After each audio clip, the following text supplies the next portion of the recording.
Hey, good afternoon. We're changing it up today. I am joined with Phil from OneNation Coffee in the Charleston County Sheriff's Office. We're going to talk a little bit about coffee and some explosives and see what else pops up. Jake is off gallivanting around the country doing who knows what to who knows who. Hey, how you doing today, Phil? I'm doing well. How are you? I'm doing good. So, how's work today? Work was long, hot, and annoying and unproductive. I feel like. Unproductive. Okay. Yeah, try to catch up on paperwork, and it never fails. I get done with one, and two or three more pop on. So. Yeah, I see. I hear you. So today, like I said, we're talking about coffee and explosives and SWAT and police and all that good stuff. Like I said, Phil's from OneNation Coffee. He has been doing the coffee for how long now? We're just over 4 years. 4 years. Awesome. Yeah. And he's been in law enforcement for, it looks like 15. Yeah, right around. My quick math good. 4? No, so 16. 16 years. Not bad. Yeah, On the fly math. That's not bad. Yeah, for a couple cops. I mean, I'm not an EOD tech or anything. Yeah, I can't count. So he's been with, he's currently a patrol sergeant attached to the SWAT team. And like I said, EOD, explosive ordnance detachment, or you guys call it something different down there, don't you? Yeah, disposal. So typically EOD is more in terms of the military side of it, because we don't really do disposal. We do destruction, but disposal is a little bit more of the realm. So we typically will call it like a bomb squad or hazardous device team or something along those lines. Hazardous device. I've been to that Taco Bell. Yeah. All right. So before why don't we talk a little bit about what we're drinking first, and we'll move on to you and OneNation and the WSL and kind of talk about that. But first, I'll tell you what I'm drinking, and I'll let you describe it for the people, because they call me the coffee squad snob, right? Because I enjoy a good cup of coffee and I enjoy the tasty notes and stuff like that. So I'm drinking OneNation. Phil was nice enough to send me some JB Buckshot, and I put it on over ice. So I did a little concentrated brew and I put it over ice. So it's my version of a cold brew coffee, but it's good. I like it. It's one of my favorites. Nice. I'm drinking JB's as well. Mine is slightly Irish though. And I've also got water. So I've got water and coffee. So I'm ready to go for this. Well, it is the afternoon, so I should have Irished mine up, but unfortunately I'm still on the clock. So yeah, hopefully I don't sound like a lush, but yeah, that's no, just one coffee. I think we're good. I also got my standby sparkling water in honor of Jake, my little LaCroix not pomegranate. What is this? Grapefruit. There you go. Yeah, there you go. Perfect. Well, there you go. That's one for him. I know Jake's thinking about me, so just to let him know we're thinking about him over here. So, before I let you get into your story, I have a very important question to ask you.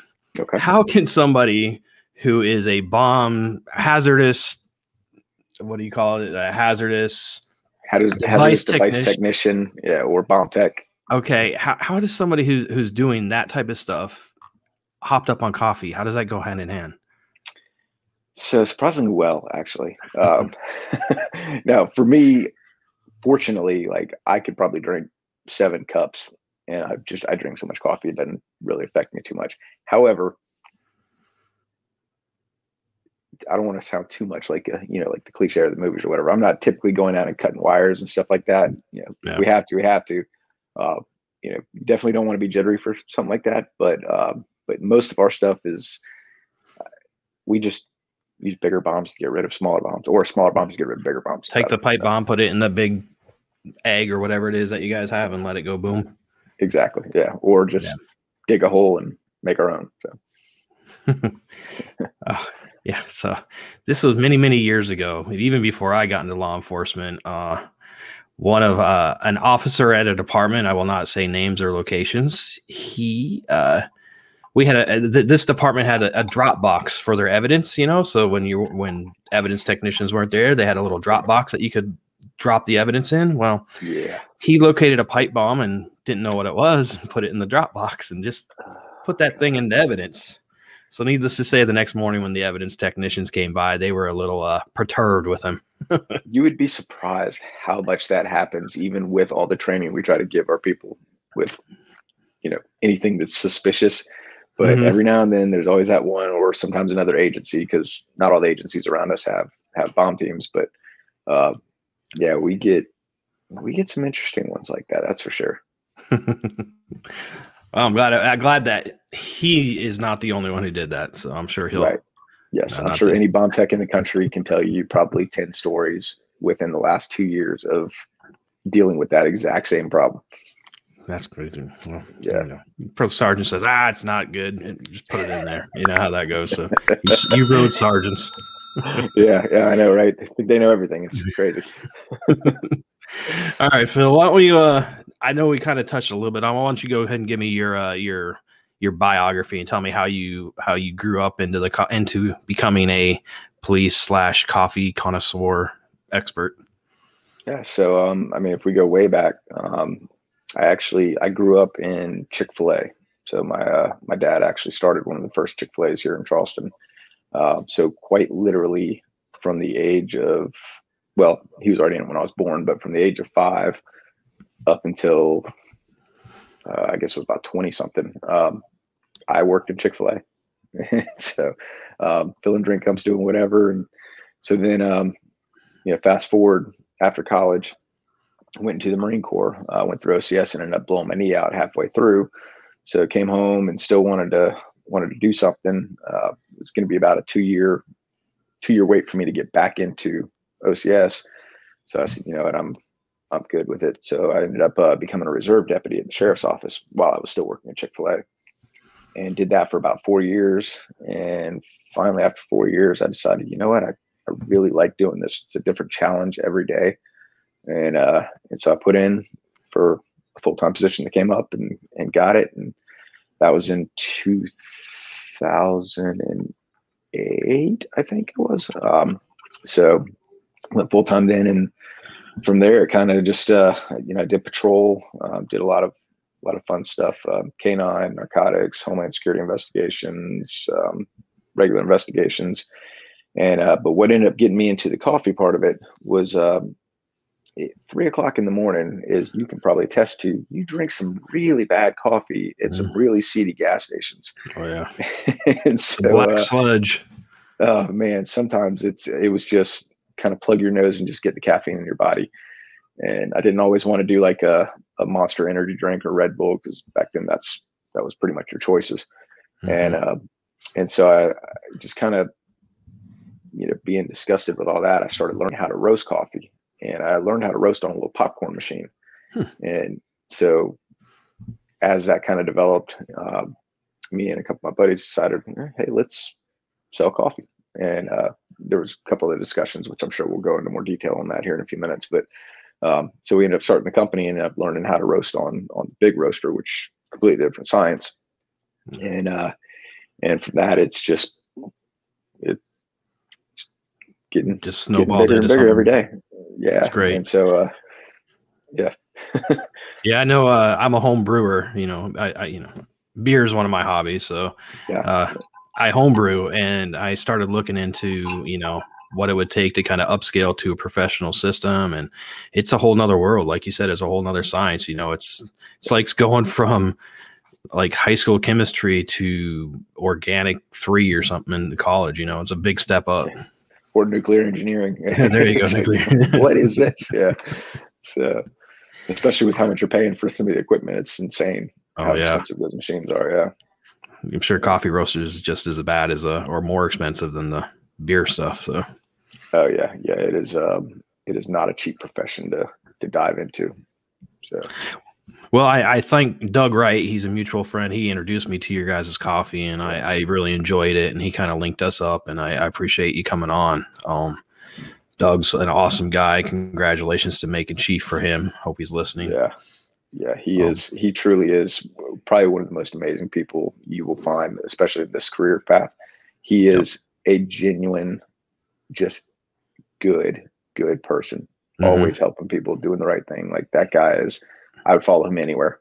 Absolutely. And he does it the right way too. You know, I mean, we all know some of those administration type that are only there for certain reasons. And he definitely is not like that. He's one of the good ones, proactive, you know, just, follow him anywhere. He hasn't forgotten where he came from, because he was a street cop that got dope and was just out there running and gunning. And he has stayed true to that his entire career.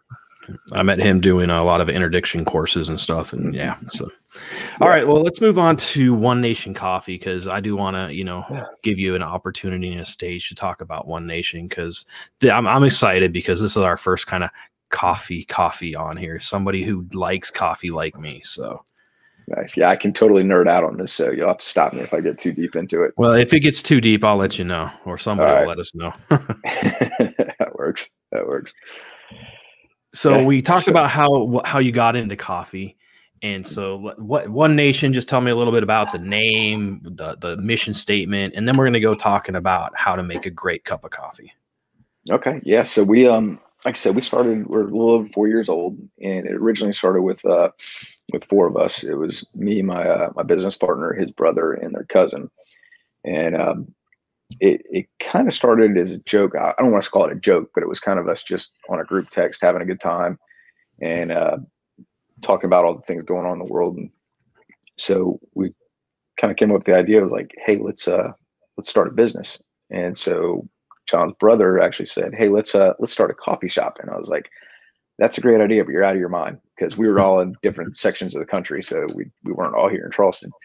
And with me already roasting coffee, I said, why don't we roast coffee and sell it online? That way we can keep our day jobs. And then, if it ever gets big and blows up, we can quit our day jobs and maybe do this for a living. But in the meantime, we all had pretty good careers and still do.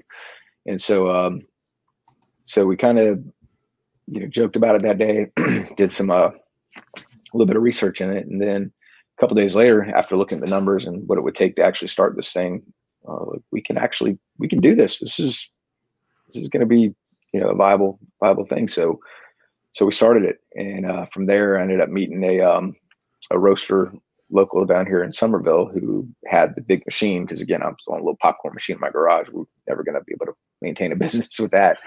And so went and met with these guys called Coastal Coffee Roasters here in Somerville. And they are just amazing people. And so I met with the owner, Brad, talked to him for a little while, told him what we were going to do and what we wanted to do. And he pretty much just opened his business to us. And that's he amazing. said, come meet my son. My son is my master roaster. And I was like, oh, perfect. The guy I want to meet.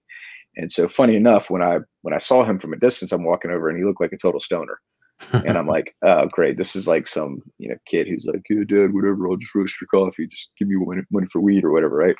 And again, that's me being the negative, cop. People right. And so obviously, immediate judgment. I walk over and I meet this kid and was completely Blackholm kid. He's like 24 at the time, but it just blew me away. Absolutely blew me away. His knowledge in coffee, like to this day, I still feel like I knew nothing compared to this guy. Yeah. He is amazing. So he took me in, taught me everything I needed to know about roasting on a machine like that, all the sciences, all the little nuances of it. And trust me, the rabbit holes are really, really deep. And so, through that relationship and over the last several years, just, building the business with that. And then we finally got to the point where we got our own shop, got our own roaster, which was a huge day for us when that happened. I was kind of like Christmas morning. Mm-hmm. And so from there, now we do everything out of our own shop. And like I said, it is growing exponentially. But one of the biggest things that we wanted to do when we started, like day one, before we even researched the paperwork to start a business, was what can we do to make enough money that we can give back to our community? And when I say community, meaning like law enforcement, veterans, first responder community. And so that's been the mission from quite literally before we even had a dollar. That's what we want to do. And so as we kind of went through the process of doing that, we started making a little bit of money. And so we started trying to vet different organizations. Pretty much every month we tried to find a different charity to give to. And man, I don't know if you've ever had to try to vet an organization, but it is mine. I mean, it's amazing how many of these charities, if you will, or foundations are, I mean, I don't want to say they're not on the up and up, but like most of the money they bring in goes to them, and only a little bit goes to the people they're trying to help. And so, so that got extremely frustrating. But during that time, we ended up meeting with a guy named Pat, who runs the When Life Sucks Foundation, or the WLS Foundation for PC. And it's, and his foundation focuses on, initially it focused on veterans, and then it branched out to like first responders and all that. But he deals a lot with suicide prevention and PTSD, and getting veterans and first responders off medications, and getting them into a better place where they don't have to rely on those things. And things he does is he's truly an amazing guy, like just absolutely amazing person. He donates his money into it, and he was a Marine and ended up getting some help from an organization. He ended up starting a company, and then he ended up selling the company and made like, I don't know, like $8, $9, $10 million. I don't know, whatever it was, some stupid amount of money. And in his own words, he goes, "I'm a dumb Marine with like $10 million. He goes, "What am I going to do with this?" He goes, "Either I'm going to do something good with it, or I'm going to kill myself with it." And so he started the foundation, and he's the kind of guy that the paycheck he brings in from that foundation, he donates it right back into it. Yeah. And so he was truly one of those ones that he keeps just enough to run the foundation, and every last cent of it goes back to the people that he's helping. And that's awesome. Beyond that, so it's so we ended up partnering with him, which was great for us because it alleviated me from having to vet different organizations every month. And just from that's been a huge thing in helping that. That's awesome. That's a good bit. Yeah, that's awesome. I know Jake's part of a organization out in California. It's Operation Surf. Get the first responders and stuff out to the water. Water's kind of a therapeutic thing for most people. Yes. So speaking of water, how do you make a great cup of coffee? I know there's a lot that goes into it. So. Oh yeah. And this is another one where the rabbit holes can get really, really deep. So for me personally, and I'm kind of a basic dude when it comes to coffee. Like, I drink my coffee straight black. I'm perfectly happy drinking it out of a drip coffee pot like you find in your office, or what most of us have in our kitchen. But if I have my druthers about me and I've got the time to do it, a pour over is my way to go. Yeah. I know a lot of people say French press.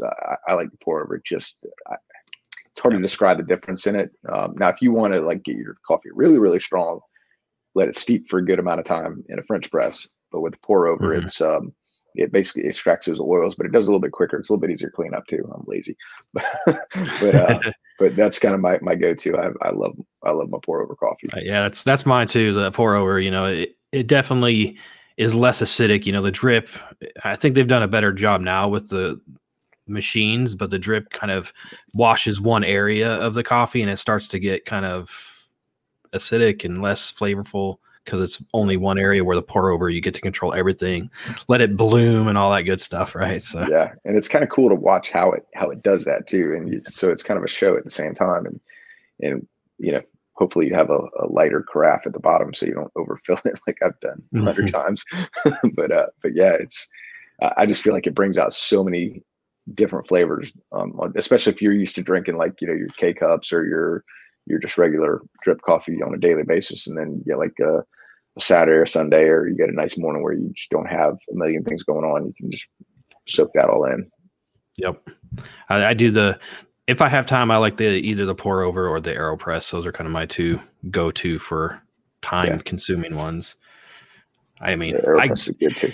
I like to grind my own coffee, but honestly, it's just such a pain. Sometimes I just get the ground to just throw it in there. So yeah. I love every time we talk to people or we do an event, when they come up and they tell me, no, I want to do whole bean because I like to grind my own coffee. It actually warms my heart a little bit, because and again, average Joe's like most of us, you're probably not going to know the difference. You just want the coffee, right? Yep. But if you really start getting into it, and if you were to take a side by side, cups of it, and you grind coffee and brew it, and then you had something that's already ground, like the flavors that come out of grinding it right then, and that freshness that comes from it is, whole other level. And not only that, but you can control the grind, depending on how you're making it, you can control how fine or how coarse it is. And I mean, that's a whole nother I mean, you know more about it than I do. So. Oh yeah, that's insane. That actually goes a lot into the barista side of it too, which I should know more about it than I actually do. But yeah, it's but doing those different, and depending on what you're doing, like a French press, you want a coarser grind, whereas if you're going to do something like an espresso, you want that espresso, closer to the Turkish. And yeah, exactly. Which I mean, yeah, it always gets on everything when you do it that fine. So it's even worse cleanup. But yeah, and then when you start digging into like K cups and then drip coffee and even pour overs, which I kind of do that. My pour overs just a hair finer than my regular drip coffee. Oh, really? If you do too fine, then it struggles to get through. Whereas if you go too coarse, then it just flushes right through. So that's where the steeping comes in. You got to use the paper to absorb the oil, right? And yeah. Exactly. We're nerding out a little bit here, so let's talk about some nobody's beans, listening anymore. Yeah, probably. Let's talk a little bit about the beans. Where do you guys get your beans from? Do you how do you source them? That type of stuff. I'll let you kind of go into that. Yeah, a little bit. We have several different types. So our flagship and our primary is a Colombian, and it's a region called Huila. If I'm saying that correct, but it's a really good bean. It's it's not like your super duper high quality like Kona stuff where you're paying a stupid amount of money, but you're getting a super high quality coffee bean for much less price. It's kind of like buying real estate in one place versus the other. You get twice the house in one spot. So that's our primary. So like our flagship roast, which is our Taste Like Freedom single origin, that is just the Colombian. That's a medium roast. Then when you start going into our JB's buckshot, which you and I are enjoying right now, and then our Moab, which is our dark roast. The JB's is kind of a medium dark, so it's a little bit closer to the TLF or the Taste Like Freedom side, but it's not like dead in the middle, but it's kind of in that in between area. So the Moab and the JB's are blended with a Vietnamese Robusta bean. Okay. So Robusta beans by itself are, watch my language here. It's a crappy bean in a sense. So it's kind of like it's worse than gas station coffee, right? It's it's got a watery texture. So we don't do anything where it's just Robusta. I mean, you could do it. There are some coffee companies that do just Robusta, and there are some quality Robustas out there, but it's typically not. But it's heavily caffeinated, and that's why we like it. And so what we do is in the dark you roast coffee, the less caffeine it has because those oils get extracted in the roasting process, and so that Robusta bean kind of jams that caffeine back into it. So gotcha. When we made it, it was kind of an accident. And when we tasted it, and one other like nerd factor with this that a lot of people seem to like is your Arabica has that thick texture to it when you drink coffee. Robusta has a very watery texture to it. So when you blend them, the unintended consequence that we got from it was it actually smoothed the roast out. And so when you're drinking it, you're getting kind of best of both worlds. You're getting the caffeine, you're getting the smoothness, but it also takes the bitterness away. Gotcha. So when you drink our dark roast, you don't get that, oh God, what am I drinking here? Like this is gasoline. It's very smooth and it goes nice. So those were our three initial kind of primary roasts. And then we do have a light roast, which is our Tanzanian pea berry, which is an extremely high quality bean. And that took me about a year to develop that roast. And then we also have a decaf, which initially when we started, we kind of laughed at the idea of decaf. We're like, we're not doing a stupid decaf. Nobody wants coffee without caffeine. And then we got made to feel like, jerks because we'd do events and, someone would ask us and we'd make that joke, like, what's the point? And they'd be like, well, I have a heart condition or, X, Y, and Z, or, my wife's pregnant. And so we're like, yeah, we are jerks. Okay. And so the decaf actually took me about a year and a half to develop because every bean that I tried, it would taste like plastic. I just could not find a high quality decaf bean. And so finally, after a year and a half of trying countless beans, I found a naturally decaffeinated one from Brazil. It's a Brazilian Swiss water. And it is, if you drink it, you would not know you're drinking a decaf, except for you're not going to get the caffeine intake from it. Honestly, I don't even tell anymore. It feels like I drink coffee and it doesn't need it. Just, it's still, nice and steady. Unless I have like a bunch of super highly caffeinated, maybe, Yeah. Well, if you do it about 2 weeks, kind of like clear your system, and all of a sudden you drink, say, like a JB's or whatever, you're going to go, whoa, okay, I can actually feel the caffeine on this one. Yeah, I don't know if I could go 2 weeks without coffee. I agree. I don't know if I can go a day or two without. I usually have a cup or two a day, so I'm a pretty loyal coffee drinker. You know, one thing I think you said that I didn't know until I started kind of getting into coffee, and I think it's not a very well known fact, is that the darker roast you have, the less caffeine it is. Most people think, "Oh, I'm super tired. Give me the strongest coffee you got. Give me your dark roast." In actuality, I mean, it's not a huge difference, right? It's just a little bit of difference in caffeine, but yeah. I mean, it's probably milligrams whenever you really break it down. But yeah, I mean, if you want to get technical with it, but in the long run, yeah, I mean, you know, it's kind of a misconception, but yeah, and trust me, there are arguments from both, like there is for anything. But yeah, as you're roasting it, you got to figure that those beans are getting, you know, just under 500 degrees in some cases, depending on what type of roast you're running. And so that's extracting a lot of the moisture out of that bean and a lot of the oils that holds that caffeine in there. So it's basically releasing into the air and going nowhere. So that's awesome. So we talked a little bit about the beans technique. I think water makes a good difference, but I don't think we need to go into the whole pH balance and all that good stuff. So let's kind of move on to your law enforcement career, since this is security-esque podcast. So you told a little bit how you got into law enforcement, but how has it been, you know, now that you've gone over to the dark side full time and, you know, working day and night? And it you know, it's amazing to see the changes in this career and you know, 15 or so years that I've been in it, 16 years, whatever it is. I mean, it truly is. Like, I've always heard, you know, you hear from the old guys like, oh, I used to be like this. And I'm like, okay, yeah, whatever. And then now, not that I'm an old guy, but yeah, I find myself, these new kids coming on. I'm like, yeah, man, when I started, we could do X, Y, and Z. And now, like, you get indicted for that. And it's insane, the changes that have gone through, but I have thoroughly enjoyed my career. I've worked for a good agency, you know, which has allowed me to do things that growing up, I never would have even imagined getting to do. So I've been blessed with getting to do a lot of cool guy stuff. Now let me go ahead and add this caveat. Like, if you look at my resume, I look like a really, really cool dude, right? In reality, you ask anybody that knows me, I'm the biggest friggin' nerd you could ever find.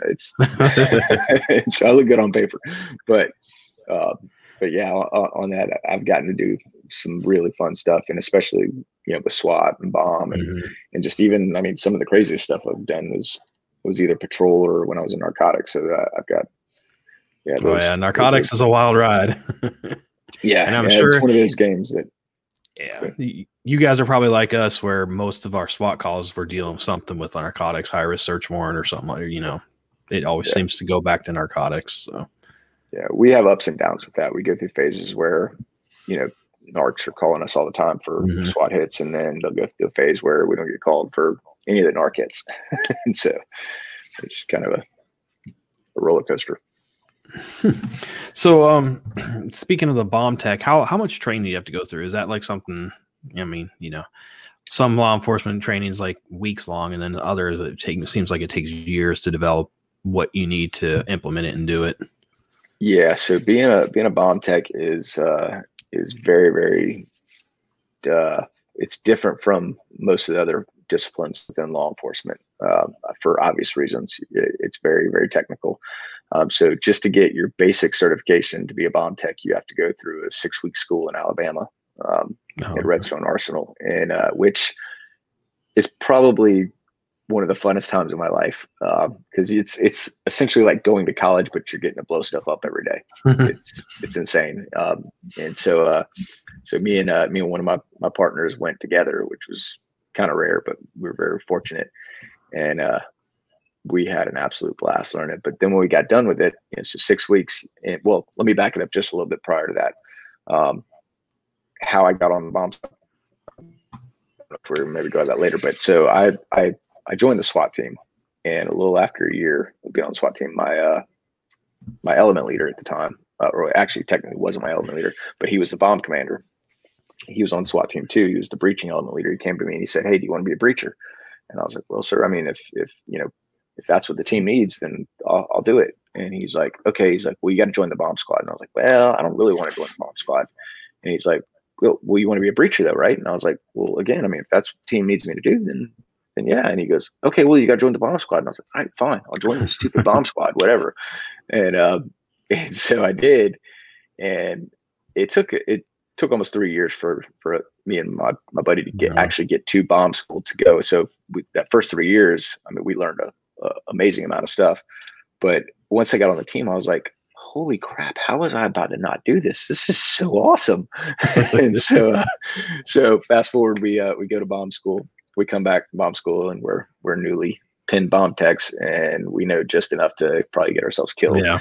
And in fact, 2 weeks later, our first call was a post blast where, kind of sad, but kind of weirdly not, like a 9-year-old blew his arm off because his dad was making TATP.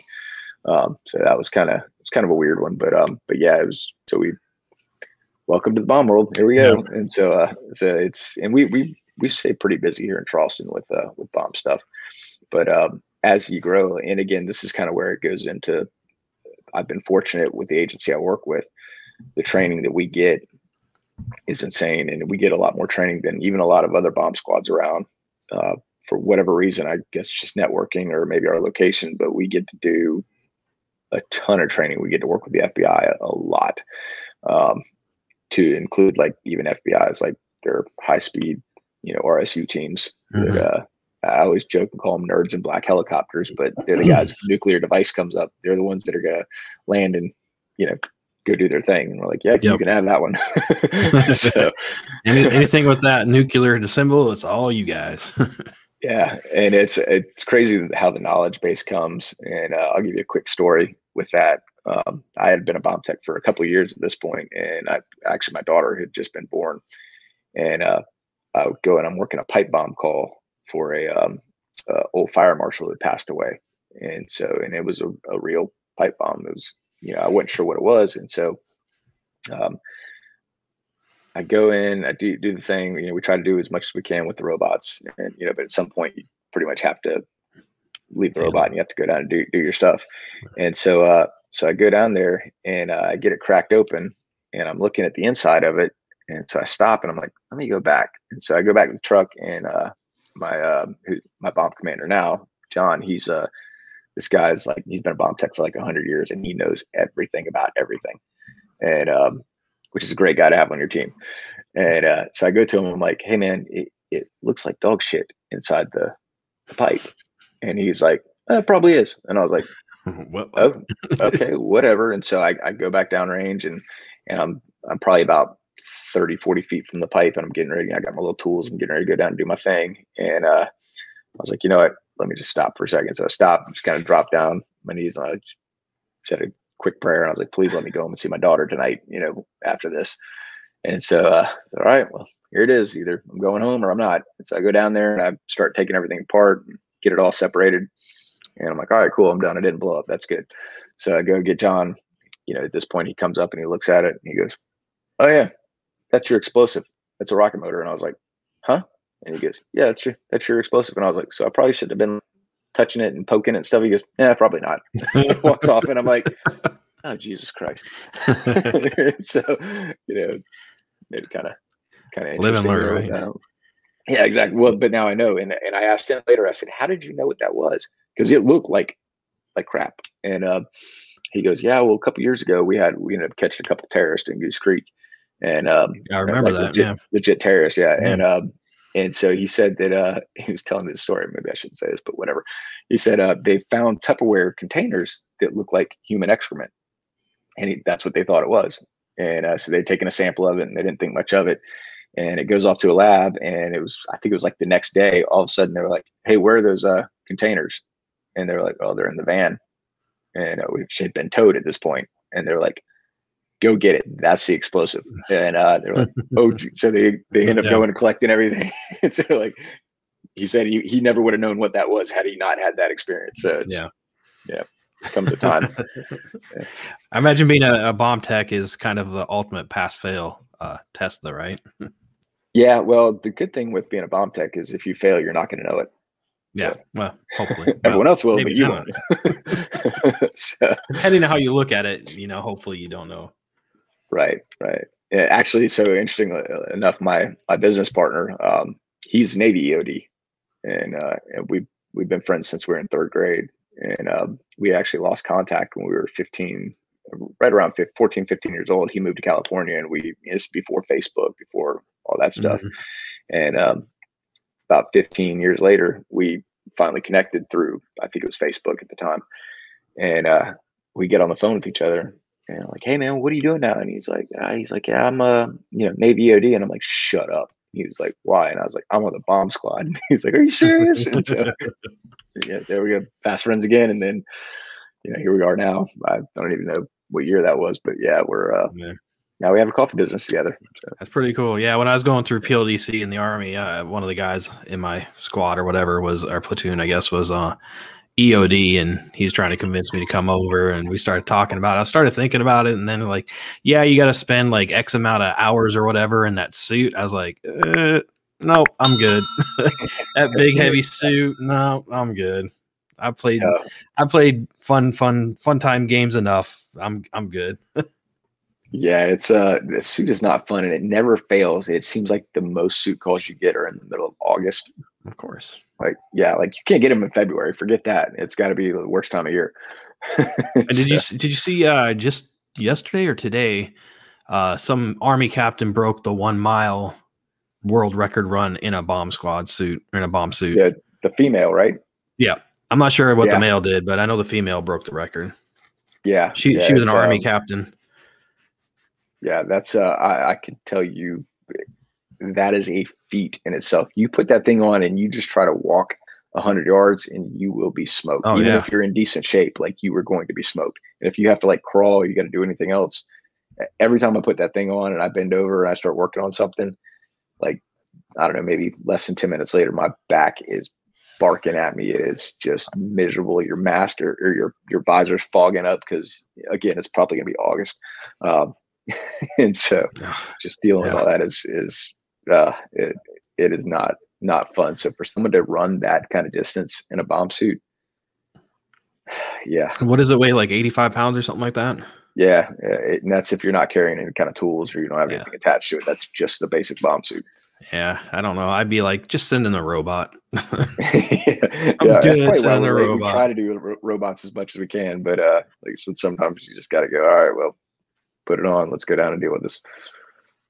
Yeah, my department was right next, within 40 minutes of Fort Bragg. So anytime we had anything, we just called them. So our job was to contain and wait until they got there. So I didn't really have to do too much with it. So that's awesome. We have the Air Force here. And so like and we in Charleston here, we deal with a lot of Civil War ordinance, some World War II stuff. And so we get to deal with a lot of that.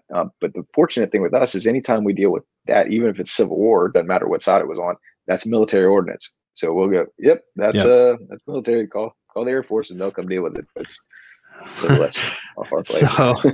So a friend of mine, I'm not going to say who or anything, but he had he was in the military, he was in the Army, he was a mortar man, and he had an inert mortar, just kind of for, good time's sake, just to remember him by. Well, the girlfriend that he was seeing at the time, her son decided to bring it to school for show and tell. And obviously they didn't know it was inert. So it was a pretty big deal. They had to call the bomb squad out and all that stuff. And made the local news. It's kind of a funny, I mean, looking back, it was funny. He didn't get in any trouble. He just had to give it up to him, said, you can't have this anymore. So it's like, all right. You know how we were talking earlier about how like somebody drops it in the evidence container. So it was last week, I think it was, maybe the week before. I get a call on one of our islands out here that they found ordinance. I'm like, okay, so I give them a call. I'm like, hey, can you tell me what you're looking at? Can you send me a picture? Yada, yada, yada. Do our normal procedures. And the guy goes, yeah, this is what it is, but I think it's just like a muffler or something like that. It's not big. We talked to somebody else and they think it's muffler. I was like, okay. I was like, well, send me a picture. So they send me a picture and it kind of looked like something that I dealt with before, which is not an explosive. And I was like, yeah, I was like, I think it's probably this, but I'm going to come down there and take a look at it. And so like, okay. And so I start driving down there. I'm probably a good 30 minutes away. Well, in the meantime, they had called some other people who aren't bomb techs, to get their expert opinion apparently. And so I get there and I'm like, hey, where's it at? And they're like, oh, it's in the trash can. I said, oh, okay. Why don't you take me to it real quick? Just let me put my eyes on it. So it was on the beach is where it came up on. So they had now moved it from the beach to their office, if you will, and then decided to put it in the trash can just to throw it away.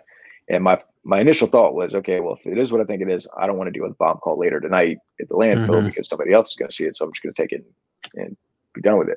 So I walk over to the trash can, I look at it, and I kind of, knock the trash can over, and I reach in to kind of put my hand on it or whatever. Right when I put my hand on it, I'm like, this is not what I was thinking it was going to be. And right about that time, I see the primer sitting in there, and I was like, okay, why don't we go ahead and make sure everybody's cleared from this area. Nobody touched this. All right. And okay. And so it ends up being a World War I British mortar. How it got into our harbor, I have no idea. It was there. And so we called the military. I mean, it was still live. I mean, high explosive, everything in there. It could have, it had, granted, it's been wet for probably, 50 plus years, but still, these things get very dangerous. That's why Civil War stuff is so dangerous, because the last casualty of the Civil War is 1996, I think it was.